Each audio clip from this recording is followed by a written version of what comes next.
Hey pickleballers, Coach Dave here, and today I'm going to show you 7 defensive moves that will keep you in every point, even when your opponents are crushing the ball. Let's start with a very horrifying moment, when you or your partner pops the ball up. Here's what 90% of recreational players do wrong. They freeze. Instead, do this. Shuffle backward immediately. Get at least 2 to 3 steps behind that kitchen line. Drop your center of gravity, bend those knees, get that paddle down and out in front of you. And what is the goal here? To hit a soft reset that lands at your opponent's feet.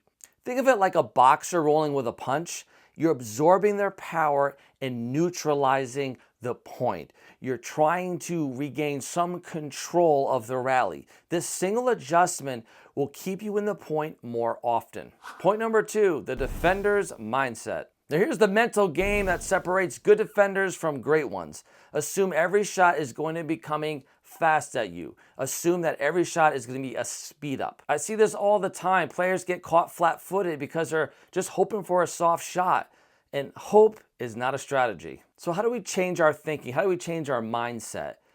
Have your new default mindset be number 1, expect the drive. Number 2, expect the speed up. And number 3, expect to be attacked. When you're mentally prepared for speed, soft shots become easy. But when you're hoping for soft and get that speed, you're toast. This mindset shift alone will improve your reaction time by about a half a second. And in pickleball, that's everything. Point number 3, get that paddle up. Here's the foundation that makes everything else work. Paddle position at the kitchen line. Your paddle should be up out in front of you, not down by your waist, not resting at your side. I'm talking about chest height, about 12 to 18 inches in front of your body. So why does this matter? Well, it cuts your reaction time almost in half. It gives you more shot options, and it forces your opponents to hit lower because you're covering high and could easily hit that counter. Try this drill out. Stand at the kitchen line for about 30 seconds with your paddle up.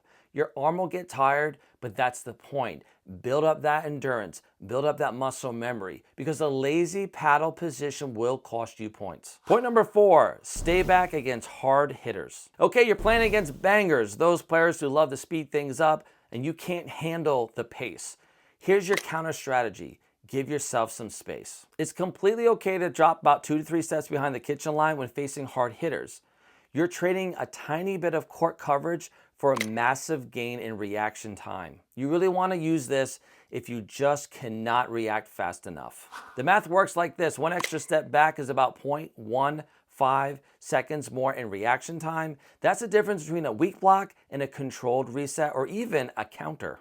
Watch the pros. They'll do this time and time again against really aggressive teams. Space equals time, and time equals control. Point number 5, the in-between ball solution. When you're at the kitchen, you know those in-between balls that you may be able to hit out of the air with a tough reach, but you're not sure, and if you do reach to hit them, you usually pop them up. Most players will try to reach out and try to volley them, and that is not always a good idea. The better options in those tight situations is step back and let the ball bounce. And here's why. Hitting off the bounce gives you more control.